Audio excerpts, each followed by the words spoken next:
말씀 찾아보겠습니다. 오늘 말씀은 누가복음 12장 49절로 56절입니다. 누가복음 12장 49절로 56절입니다. 제가 한 절, 여러분이 한 절 교독하도록 하겠습니다. 누가복음 12장 49절부터 56절입니다. 내가 불을 땅에 던지러 왔노니 이 불이 이미 붙었으면 내가 무엇을 원하리요?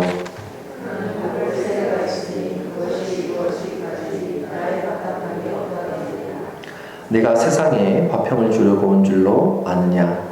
내가 너에게 이르노니 아니라 도리어 분쟁하게 하려 함이로라.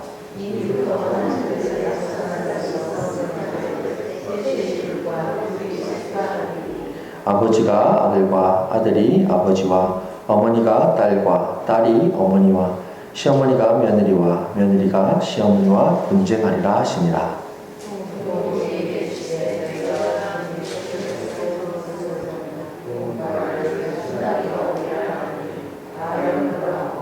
남풍이 부는 것을 보면 말하기를 심히 더우리라 하니 과연 그러하리라.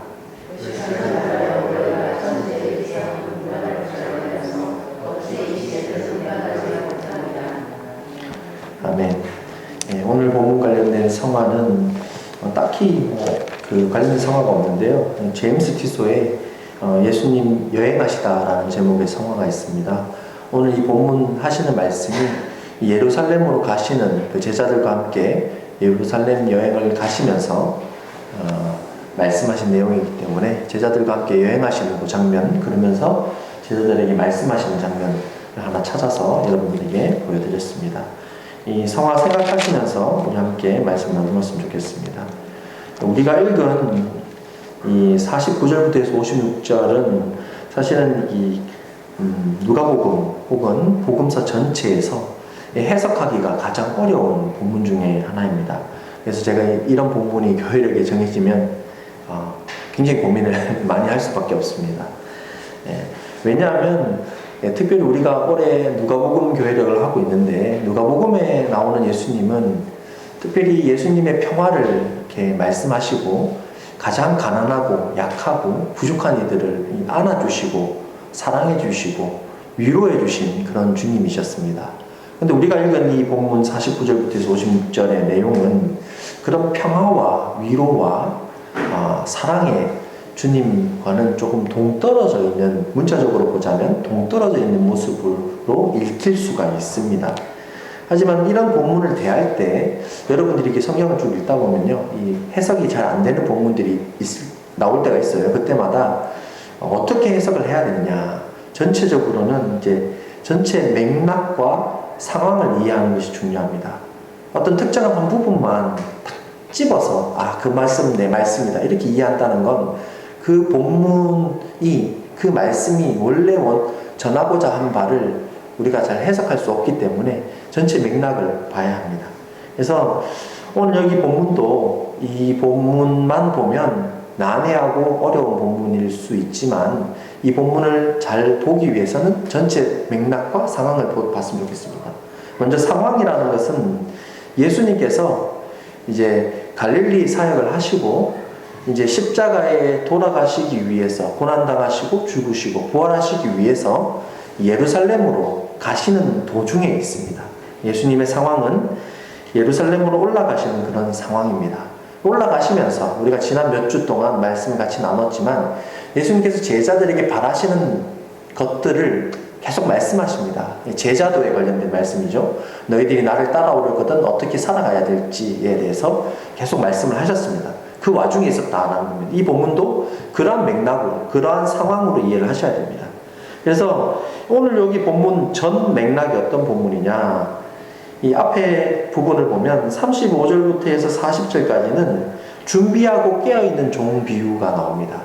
이 주인이 결혼식에 갔다가 갑자기 언제 돌아올지 모릅니다. 근데 돌아오면 그 준비되어 있으면, 깨어 있으면 주인이 종을 굉장히 귀하게 대접할 것이다, 이런 내용이 나옵니다. 그리고 나서 오늘 보면 바로 직전에 41절부터 해서 48절을 보면 이 비유를 하신 말씀을 듣고 베드로가 질문을 합니다. 질문이 뭐냐? 이 준비된 종, 이 뜻이 뭐냐? 거기에 대해서 예수님께서는 주인이 언젠가 돌아오실 텐데, 돌아오실 때 심판하실 거다. 깨어서 있는 것이 중요하다. 준비되어 있는 것이 중요하다. 이게 제자의 모습이라는 겁니다. 제자의 모습. 지금도 예루살렘으로 올라가는 중에 있습니다. 그러면 예수님께서 왜 올라가시는지를 깨어서 생각하는 것이 중요한데, 제자들은 예수님께서 가시면 왕이 될 거니까 내가 한 자리씩 높은 자리를 차지할 거다, 이런 착각 속에 있잖아요. 굉장히 안일한 그런 모습 속에 있습니다. 그런 것을 예수님께서는 지적하시면서 오늘 본문의 내용을 말씀하고 계시고, 오늘 본문 바로 뒷부분 57절부터 해서 59절에는 어떤 내용이 나오냐, 뭔가 친구 사이에서 잘못한 것이 있으면 친구가 재판장에 가서 고소를 해요. 그럼 재판을 받을 거 아닙니까? 그러면 정말 네가 지혜롭다면 재판장으로 가기 전에 그 친구하고 화해하는 것이 좋다, 이런 말씀하셔요.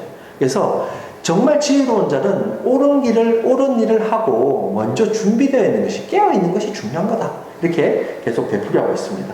정리하자면 이 상황과 맥락은 예루살렘으로 올라가시면서 제자들에게 당부하시는 내용이고, 뭘 당부하고 계시냐, 주님의 뜻대로, 하나님의 뜻대로 살아가는 것이 무언가, 또 그것을 위해서 끊임없이 노력하고 지혜롭게 깨어있는 것이 중요하다, 이것을 말씀하고 있습니다.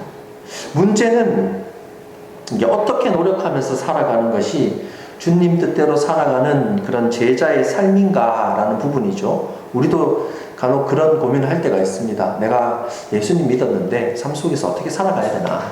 제자로서, 제자라고 우리를 말씀하시는데 제자로서 나는 어떻게 살아가야 될 건가, 우리가 고민도 하고 그게 뭔가를 궁금해합니다. 오늘 본문이 바로 그런 것들을 설명하고 있습니다.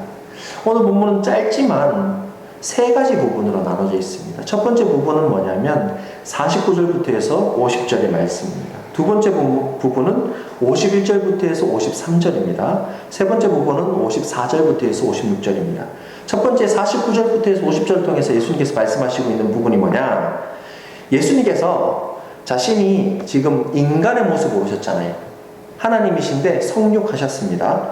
성육하셔서 살아가십니다. 살아가시면서 고치시기도 하고 제자들에게 말씀하시기도 하고, 앞으로는 십자가를 지고 고난의 길을 가시고 죽으실 것입니다. 그리고 부활하실 겁니다. 이런 모든 예수님의 사역, 성육하신 하나님의 사역이 어떤 의미가 있는가, 그 사역이 무엇인지를 스스로 말씀하신 내용이 49절부터 해서 50절의 내용입니다. 51절부터 해서 53절은 뭐냐면 두 번째 부분인데요, 그런 주님의 사역이 우리에게 어떤 영향을 미치고 있는가, 이런 부분을 말씀하고 있어요. 세 번째는 우리 모두에게, 54절부터 해서 56절까지 우리 모두에게 시대를 분별하는 것, 그것이 어떤 의미를 가지는지를 말씀하고 있습니다. 첫 번째 부분부터 우리가 함께 나눠보겠습니다. 첫 번째, 우리 49절 50절 우리 같이 한번 읽어보겠습니다. 49절 50절. 내가 불을 땅에 던지러 왔노니 이 불이 이미 붙었으면 내가 무엇을 원하리요? 나는 받을 세례가 있으니 그것이 이루어지기까지 나의 답답함이 어떠하겠느냐. 굉장히 어려운 말씀입니다. 그렇죠? 예수님께서 말씀하셨을 때 아마 제자들은 이 말씀을 제대로 이해하지 못했을 겁니다. 이 본문을 공동번역으로 보면, 공동번역으로 한번 같이 한번 읽어보겠습니다. 나는 이 세상에 불을 지르러 왔다. 이 불이 이미 타올랐다면 얼마나 좋겠느냐. 내가 받아야 할 세례가 있다. 이 일을 다 겪어낼 때까지는 내 마음이 얼마나 괴로울지 모른다. 표준 세번역으로 한번 똑같은 본문 같이 읽어보겠습니다. 나는 세상에다가 불을 지르러 왔다. 불이 이미 붙었으면 내가 바랄 것이 무엇이 더 있겠느냐. 그러나 나는 받아야 할 세례가 있다. 그 일이 이루어질 때까지 내가 얼마나 괴로움을 당하는지 모른다. 먼저 불이라는 내용입니다. 불. 예수님께서 이 말씀했을 때 유대인들은 불에 대한 의미가 뭔지를 잘 알고 있었어요. 우리는 불 그러면 그냥 불이구나 이렇게 생각할지 모르겠지만, 이스라엘 사람들에게 불은 어떤 의미가 있냐면 일반적으로 정결을 의미합니다. 정결을 의미해요. 근데 정결이라는 건 깨끗해진다는 거죠. 정결은 두 가지 의미가 있는데, 첫 번째는 뭐냐면 율법을 지킴으로 말미암아 내가 정결하게 되는 것. 이건 내 의지에 의해서 정결하게 되는 겁니다. 근데 여기 나오는 이 불이란 개념은 인간이 어떻게 행동해서 정결하게 되는 게 아니라 하나님께서 일방적으로 정결케 하시는 겁니다. 어떤 구약의 사건이 있냐? 엘리야가 바알의 선지자들하고 싸우죠. 뭘 합니까? 이 제단을 만들어 놓고, 정말 하나님이 계시면 하늘에서 불이 내려와서 그 제단을 불사른다. 그죠? 하나님 앞에 기도합니다. 불이 내려와서 제단을 불사른다. 이게 뭐냐면 너희들의 능력이 아니라, 너희 신의 능력이 아니라 하나님의 능력으로 이 나라를, 이 민족을 정결하게 한다. 이런 의미입니다. 그래서 불이라는 것은 하나님께서 일방적으로 주는 정결을 뜻하는 겁니다.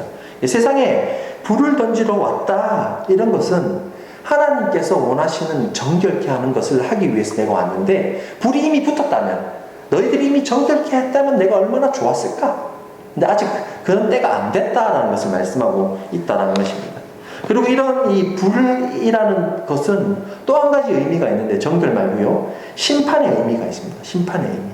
이 심판의 의미는 뭐냐? 구약의 예언서에 보면 여호와의 날 하면서 불 이야기를 하는 내용들이 있습니다. 복음서에도 보면 지옥 관련된 내용들이 나오죠. 뭐 거지 나사로와 부자 비유 이런 것도 보면 지옥에 나오는데, 거기 보면 뜨겁다, 불이 나옵니다. 이게 전부 다 어떤 개념이냐? 마지막 때에 메시아께서 마지막 심판하는 그런 이미지를 가지고 있다. 예수님께서는 그리스도시고, 불 이야기를 한다는 것은 예수님께서는 그리스도시고 하나님만이 하실 수 있는 정결을 위해 오셨다. 이렇게 이해를 하시면 좋을 것 같습니다. 하지만 그런 정결을 위해서 오셨지만 아직 때가 아니라는 거예요. 때가 아니다 하시면서 뭐라 말씀하시냐? 세례를 받아야 한다. 이렇게 말씀합니다. 그런데 우리가 아시고 계시겠지만 이미 세례를 받았어요. 예수님께서. 요한에게 세례를 받았잖아요. 근데 여기 오늘 본문에 보면 내가 받을 세례가 있다. 이렇게 말씀하고 있습니다. 아니, 물세례를 이미 받으셨는데 또 다른 세례가 있는가? 이렇게 생각할 수 있겠지만, 세례도요, 원래는 정결 의식 중에 하나였습니다. 세례라는 것도. 근데 요한이 와서 세례를 주잖아요. 요단강가에서. 세례의 성격이 바뀝니다. 어떤 성격으로 바뀌냐면 정결이 아니라 회개의 세례를 줍니다. 회개의 세례. 회개의 개념으로 세례가 바뀝니다. 그런데 예수님께서 세례를 받으시고 그리고 성령 세례를 말씀하시면서 그리스도 교회에서는 세례의 개념이 또다시 바뀝니다. 정결에서 회개. 그리고 세례 개념이 바뀌는데 어떻게 바뀌냐? 우리에게 세례는 우리의 과거의 죄인된 모습이 죽고, 그리고 하나님의 백성의 모습으로 다시 살아난다. 이런 개념입니다.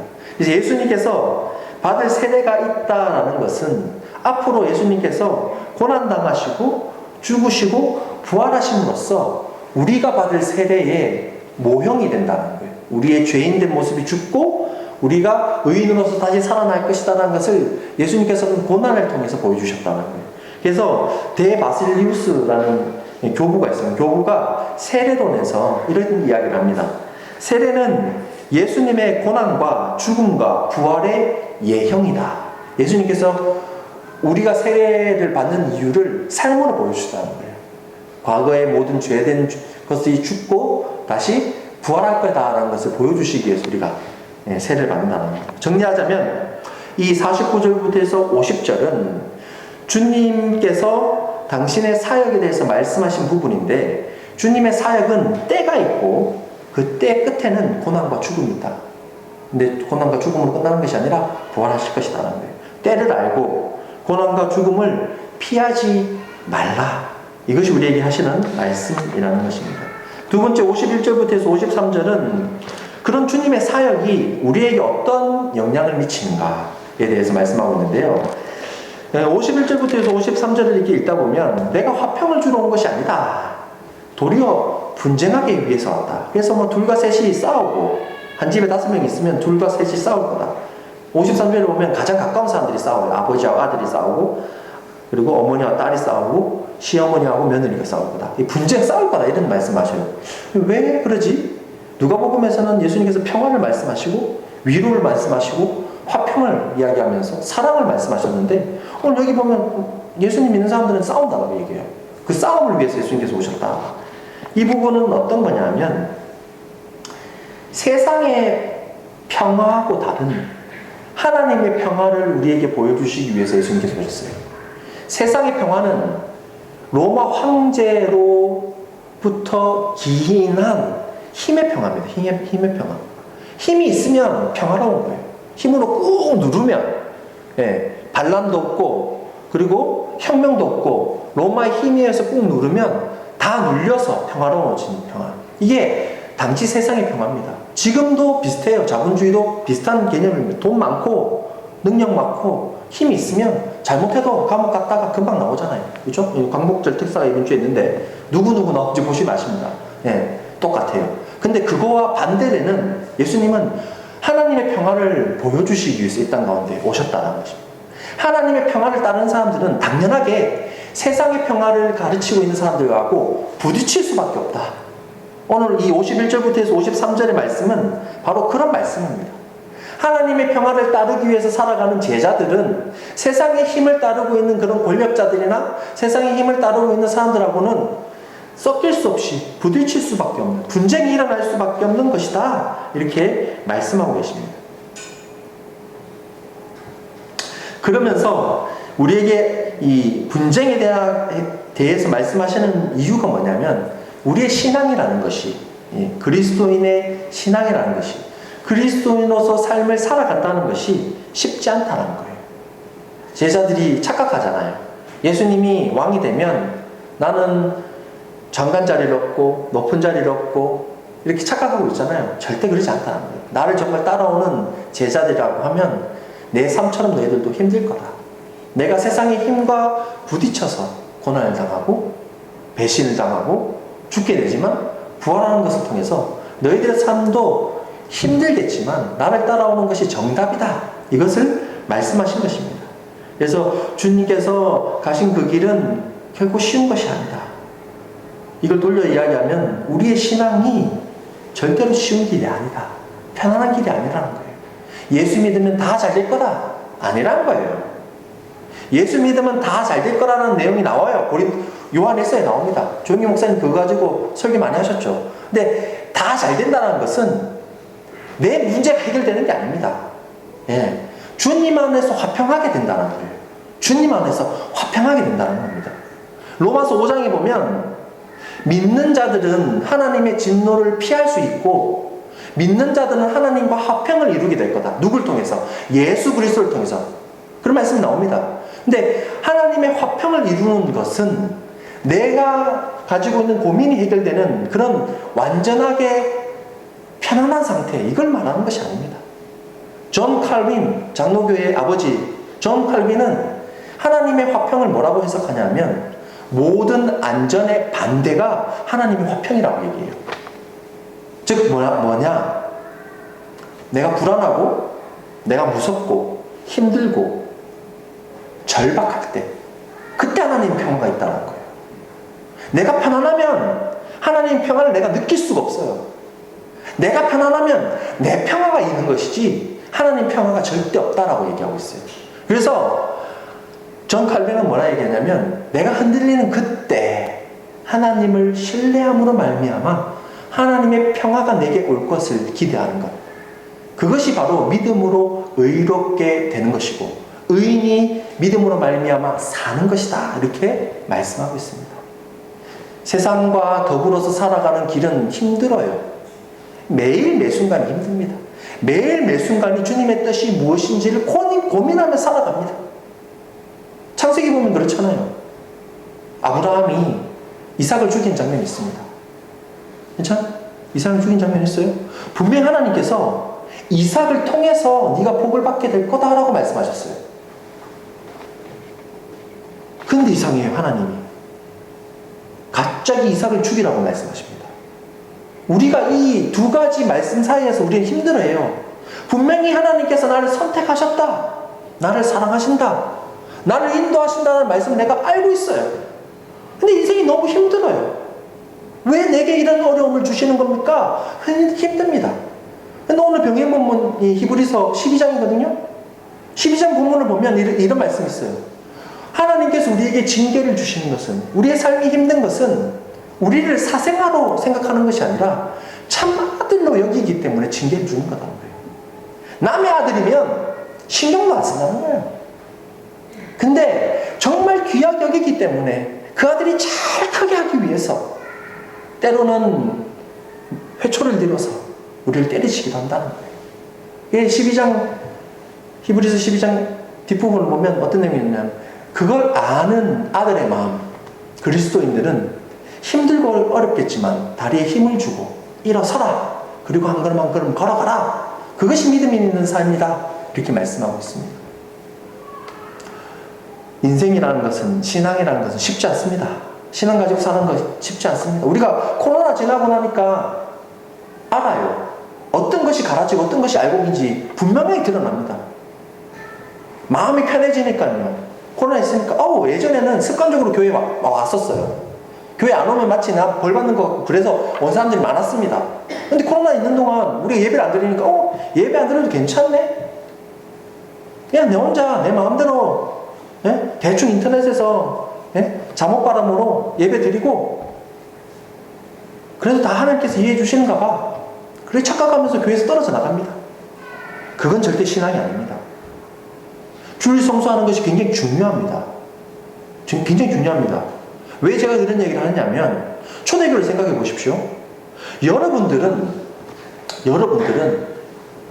오시고 싶을 때 오잖아요, 교회를. 그렇지 않습니까? 11시 예배면 11시 예배 전에 오시는 분도 있고, 찬양하는 중에 오시는 분도 있고, 설교하는 중에 오시는 분도 못 오시는 분도 있습니다. 우리 자유입니다. 우리 선택이죠. 근데 옛날은 안 그랬다니까요. 옛날에는 목숨 걸고 왔습니다. 로마에서 박해를 했어요. 숨어 살았습니다.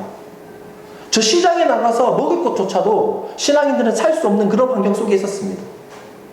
모인다는 것은 뭐냐? 내 죽음을 각오하고 모이는 거예요. 옆에 있는 사람이 발굴을 하면, 정부에다 얘기를 하면 다 잡아서 죽임을 당하거든요. 옆에 있는 사람을 신뢰할 수 있고 하나님을 목숨 걸고 믿을 수 있는 사람만이 예배 자리에 왔었습니다. 예배 자리에 와서 딱 두 가지를 외쳤습니다. 첫 번째 뭐냐? 주님, 저를 불쌍히 여겨주십시오. 이렇게 흔들리고 있는 저를 불쌍히 여겨주십시오. 제 은혜 내려주십시오. 또 한 가지 뭐냐? 마라나타, 우리 주님 어서 오십시오. 내 마음 가운데 오시고 재림해 주십시오. 그래서 저를 붙들어 주십시오. 이걸 기도했습니다. 목숨 걸고요. 근데 지금 보십시오. 너무 편안한 상태에서 내 복과 안전을 바라면서 교회에 와요. 근데 분명히 말씀하십니다. 주님께서는 세상의 힘과 분쟁하게 될 것이다.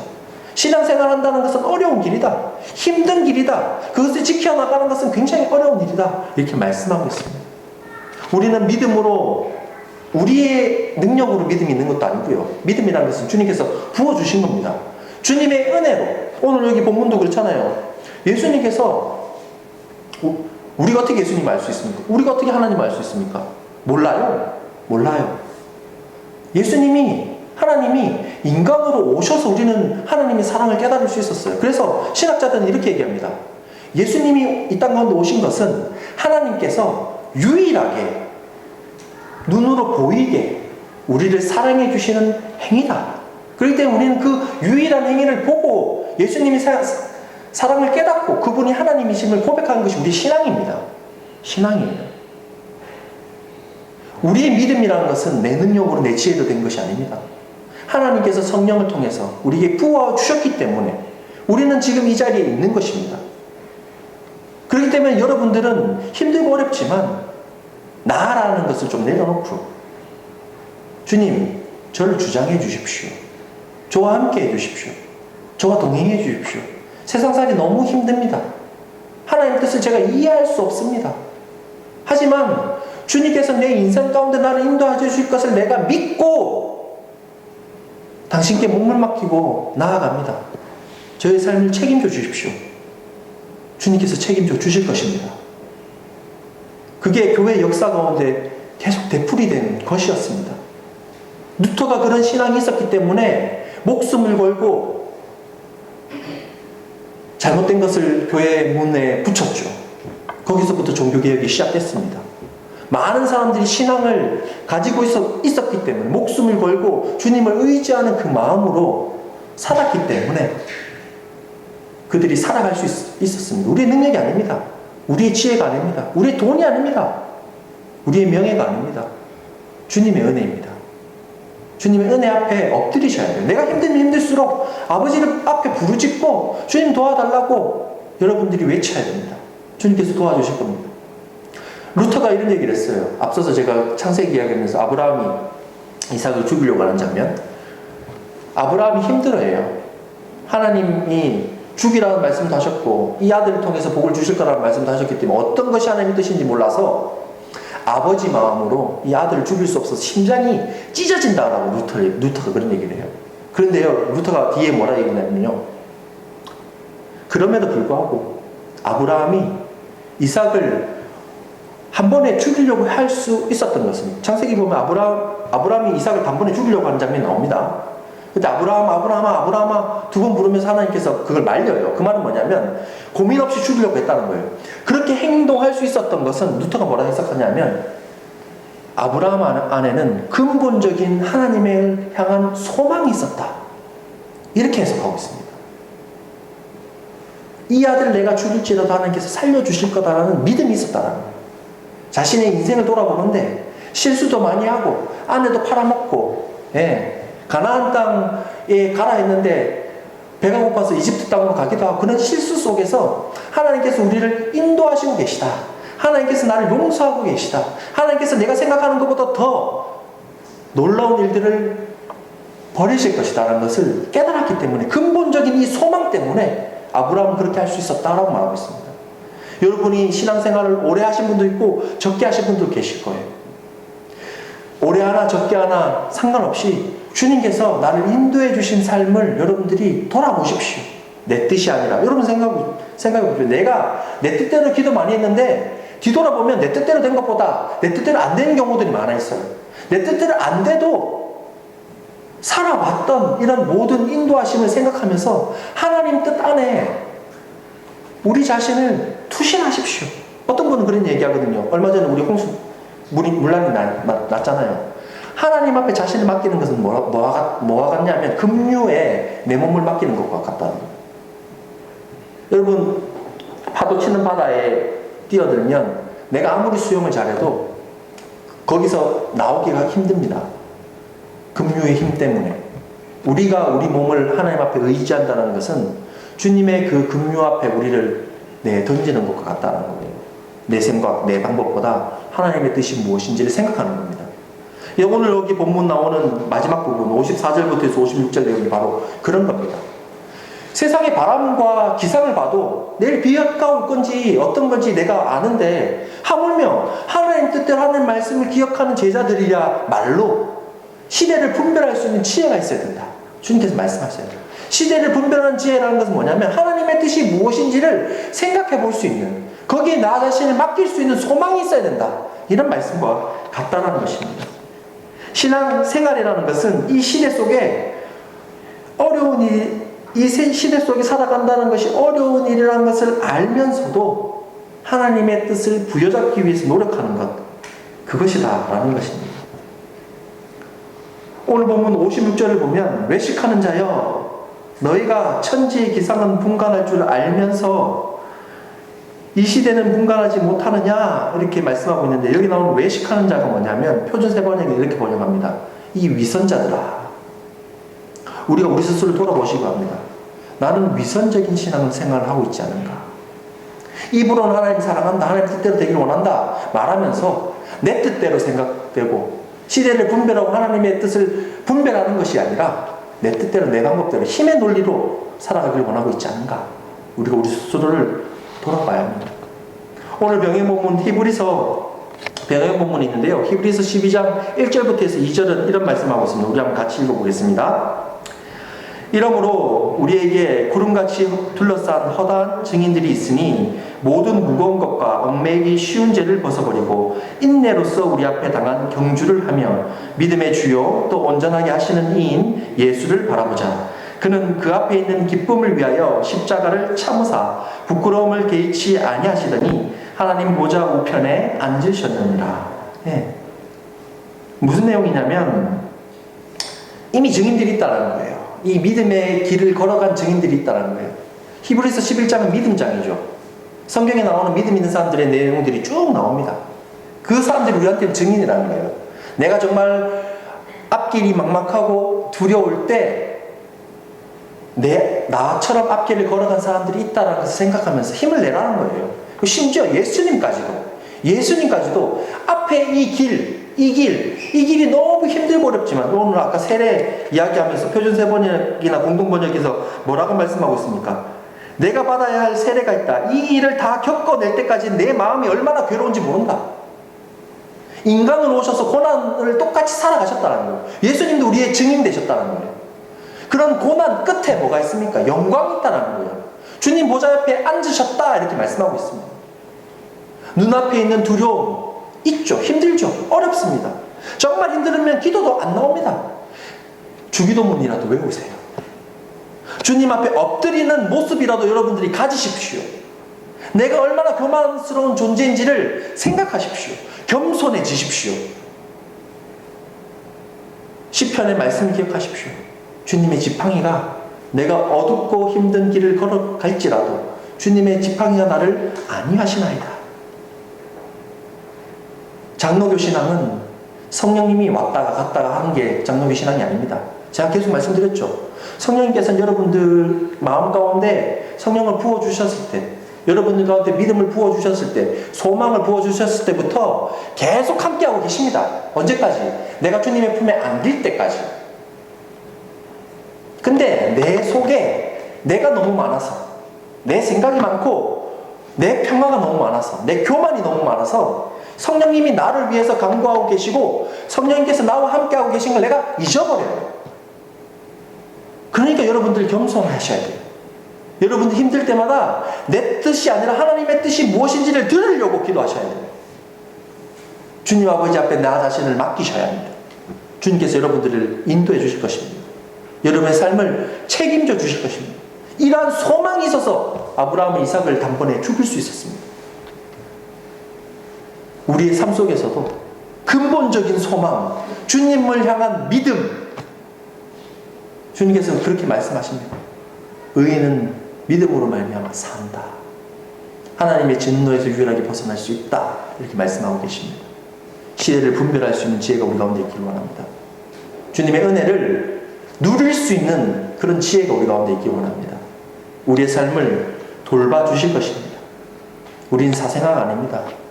우리 한 사람 한 사람을 먼저 불러주셨어요. 주님의 자녀로서 살아가시기 바랍니다. 우리의 부모가 있다는 것을 생각하면, 우리 고아가 아니라 우리의 부모가 나를 위해서 기도하고 계신다는 것을 생각하면서 당당하게 살아가시기 바랍니다. 애들 혼자 있을 때는요, 쭈삣쭈삣하고 있을지 몰라도 엄마 아빠가 옆에 있으면 옆에 있는 놈들한테 시비도 걸고 그래요. 자기 엄마 아빠 있으니까. 똑같아요. 우리의 부모 되시는 분이 누구인지를 생각하면서 살아가시기 바랍니다. 주님께서 우리의 삶을 인도해 주실 것입니다. 제가 오늘 설교 제목을 어찌 이 시대는 분간하지 못하느냐라고 정한 이유도 거기에 있습니다. 우린 약합니다. 흔들립니다. 때로는 주님을 잊어버릴 때도 있습니다. 주님 뜻대로 살아가는 것이 힘듭니다. 하지만 주님께서 우리를 은혜로 부르셨습니다. 주님께서 우리를 너무 사랑하셔서 하나님이 인간으로 오셔서 우리의 삶을 고스란히 살아가셨습니다. 그 세상을 이기셨다라고 말씀하셨습니다. 그리고 앞으로도 우리를 동행하고 계십니다. 우리는 이미 주님의 평안 가운데 있습니다. 그것을 깨닫고 하루하루를 힘내서 살아갈 수 있는, 세상의 험함 가운데서도 주님을 의지하며 살아갈 수 있는 그런 도토리 가족들이 되길 소원합니다. 기도하겠습니다. 사랑해 주님 감사합니다. 오늘 본문은 참 어려운 내용입니다.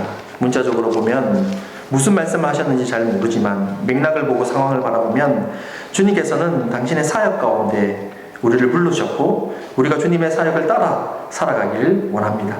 또 하나님의 뜻이 무엇인지를 깨닫고 세상 속에서 하나님의 화평을, 그 평화를 나누는 삶을 우리에게 바라십니다. 우리는 약하고 부족합니다. 성령 하나님을 의지할 수밖에 없습니다. 주님, 저희 가운데 오시옵소서. 이 세상이 얼마나 험하고 힘든지 우리가 너무나 잘 압니다. 때로는 주님의 뜻이 무엇인지 알지 못해서 넘어지고 흔들릴 때도 있지만 주님의 은혜를 기억하면서 주님이 걸어가신 그 십자가 그 길을 생각하면서 아브라함처럼 소망을 가지기 원합니다. 너희는 믿음으로 말미암아 산다라는 것을 깨닫고 하루를 감사하며 찬양하며 주님께 우리 몸을 맡기며 살아갈 수 있는 우리들 되길 원합니다. 주님 저희들을 붙들어 주시고 인도하여 주옵소서. 감사드리며 예수님의 이름으로 기도드립니다. 아멘. 우리 찬송가 263장 찬양드리겠습니다.